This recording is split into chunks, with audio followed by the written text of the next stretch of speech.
Ok. Buonasera, dottor Zanotto. Come Oh, sta? buonasera. Sigla.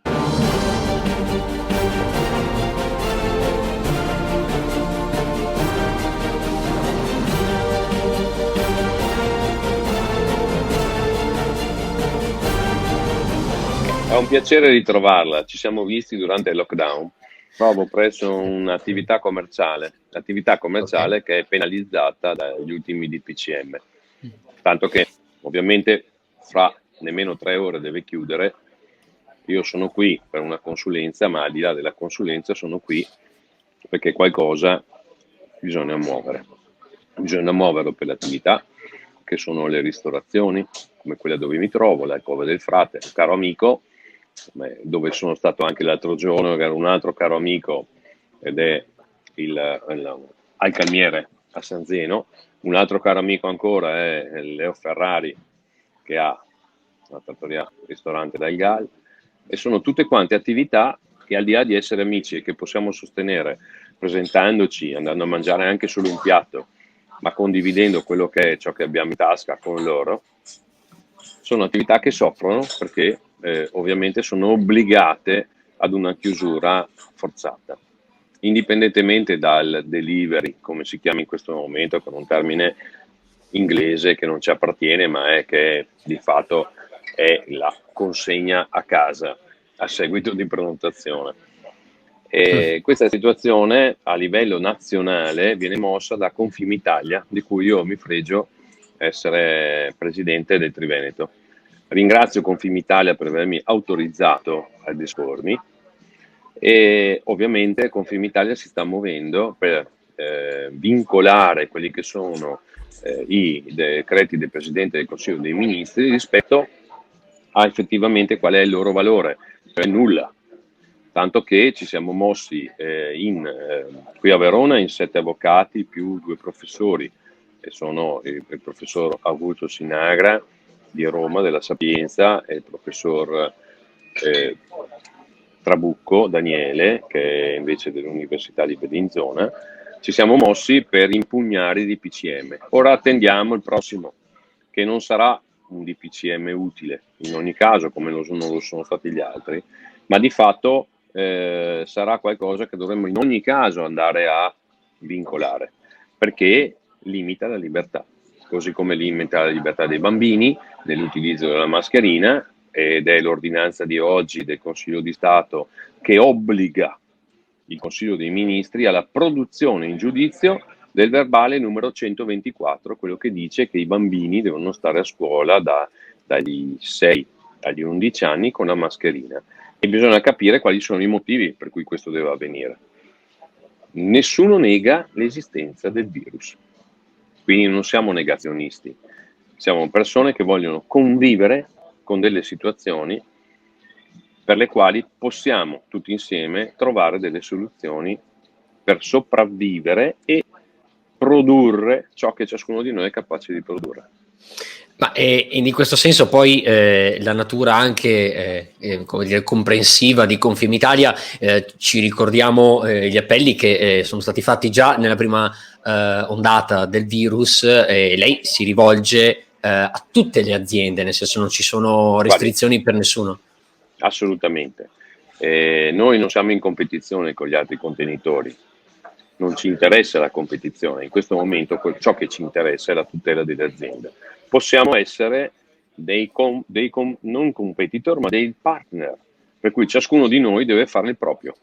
In questa situazione Confimitalia, che ha più di 350.000 tesserati come lavoratori e più di 100.000 aziende in tutto il territorio nazionale, può essere un partner nel decidere come muoversi. Tanto che a questo punto noi ci stiamo muovendo perché ci sono delle situazioni, per esempio quelle delle utenze, nessuno ci pensa, però a GSM, qua nel nostro piccolo territorio, ha in ogni caso applicato durante la situazione di chiusura le tariffe indipendentemente dal fatto che ci fosse chiusi. Tante attività commerciali si sono rivolte a noi e hanno detto: ma in ogni caso non siamo stati tutelati, perché c'era stato detto che a GSM non ci avrebbe fatto pagare o comunque avrebbe posposto quella che era il costo dell'elettricità relativa al periodo, anche perché eravamo chiusi, per cui era un'elettricità di consumo di maniera, okay, e non un'elettricità di consumo utile alla produzione. In ogni caso siamo stati costretti a pagarla. La stessa cosa riguarda l'INPS, la stessa cosa riguarda l'INAI per i dipendenti, la stessa cosa mi è stata lamentata per la questione della Tari. È vero che c'è uno sconto nella Tari, ma è vero anche che l'altro giorno è arrivata la Tari a tutte le attività commerciali. Come fanno, se non hanno lavorato o hanno lavorato poco, a pagare quella che è la Tari riferita a tutti i metri quadrati che non hanno mai occupato? Quindi il comune dovrebbe muoversi per sospendere, quantomeno per il 2020, la richiesta di pagamento di quelle che sono le imposte relative alle attività commerciali. Altrimenti noi graviamo ulteriormente in una situazione che già di per sé è impossibile. Perché se le attività commerciali non lavorano, come possono pensare di pagare? Con che cosa? Con i risparmi? Quindi cosa fanno? Hanno già messo in cassa integrazione, la cassa integrazione non è arrivata, hanno pagato gli stipendi perché si sono sostituiti alla cassa integrazione. Ora gli facciamo pagare anche le imposte che vanno al comune relative a delle attività che non hanno fatto, per un'attività che hanno tenuto chiusa, ma l'hanno tenuto chiusa tra l'altro obbligatoriamente, o comunque sono stati costretti a non utilizzarla, perché dalle 5 di mattina alle 6 di sera non tutti i bar possono lavorare, non tutti i ristoranti possono lavorare. Natale insomma è la stagione dove la cifra più bassa che si sente per quanto riguarda il possibile termine di fatturato va dai 5 ai 6 miliardi, quindi insomma sarebbe ossigeno per l'Italia. Un consiglio da presidente, da avvocato e anche da cittadino: come potremmo comportarci per insomma far sopravvivere un po' di economia? Allora, guardi, dottor Zanotto, i 5/6 miliardi sono riferiti a che cosa? Ai consumi che sono attesi rispetto a una situazione per la quale non sappiamo ancora quale sarà la nostra disponibilità ad uscire di casa, quindi se avremo il guinzaglio sufficientemente lungo per recarci al centro commerciale piuttosto che al negozio di prossimità, non lo sappiamo ancora. Perché? Perché il prossimo DPCM sarà il 3 o il 4 di dicembre. Quindi cosa dobbiamo dirci? Dobbiamo dire sì, dobbiamo cercare di consumare all'interno delle nostre quattro mura, vuol dire non in casa, oltre che in casa, ma dobbiamo cercare di aiutare quelle che sono le aziende e quindi i negozi di prossimità, e quindi dobbiamo pensare di andare magari a trovare il fruttivendolo sotto casa piuttosto che l'attività commerciale che ci vende i guanti, le calze o le cose che potevamo un giorno trovare nei mercatini di Santa Lucia, che quest'anno non ci saranno perché impediranno anche questa situazione. Quindi dobbiamo anche renderci conto del fatto che abbiamo un impedimento ulteriore, che è quello di condividere delle situazioni oggettive che fanno parte della nostra tradizione rispetto anche al consumo. Come facciamo? Come facciamo a trovarci senza consumare? Ma non perché il consumismo deve essere fine a se stesso, ma perché tante volte trovavamo un regalo importante in una situazione che era un banchetto. Magari andavamo a comprare dei dolci al mercatino di Natale. Quest'anno niente di tutto ciò è possibile. Indipendentemente, ribadisco, dall'esistenza del virus, avremmo potuto muoverci in una direzione che avrebbe permesso quantomeno la condivisione di quelle che sono le cose che ci sono già. Quindi perché, e quindi qua lancio una domanda aperta, perché non valorizzare tutte le aziende che ci sono e che producono sul nostro territorio, indipendentemente dai banchetti? Perché non fare una sorta di banchetto cittadino dove noi andiamo ad indicare nelle aziende che abbiamo intorno a noi i banchetti dove possiamo andare a comprare?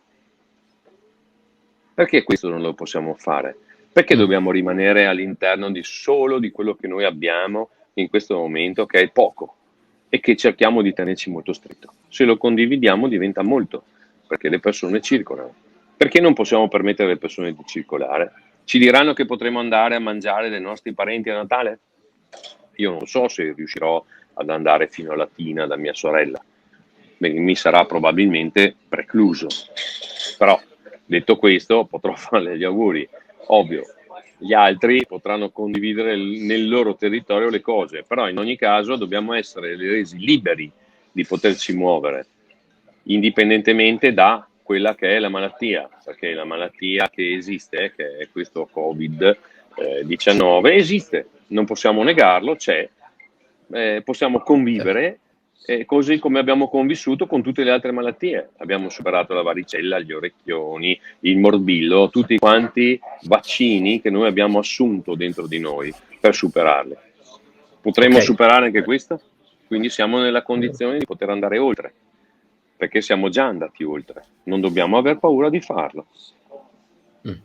Ok, anche magari confortati da alcuni elementi di novità della scienza, quindi appunto il vaccino, però come dice lei un appello a anche recuperare uno spirito di oggettiva, dire, se non si muore di virus, mi pare di capire, non bisogna morire di fame.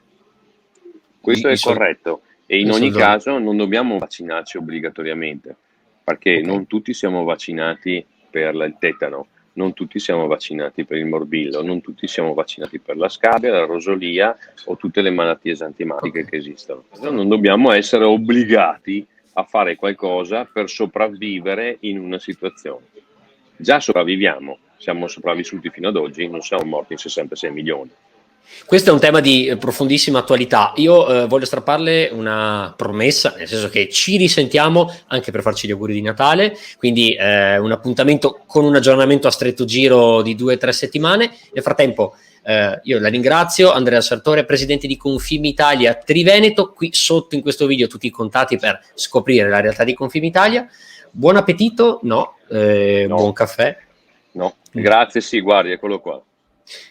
Caro caffè che mi è stato offerto generosamente da un amico, dove io mi sono incidentalmente trovato quando mi avete chiamato, e la ringrazio. Uno dei tanti bellissimi scenari della nostra Verona. Grazie mille, a risentirci presto e sempre di più buon lavoro, per quanto si può, buon lavoro. Grazie a lei, buon lavoro altrettanto.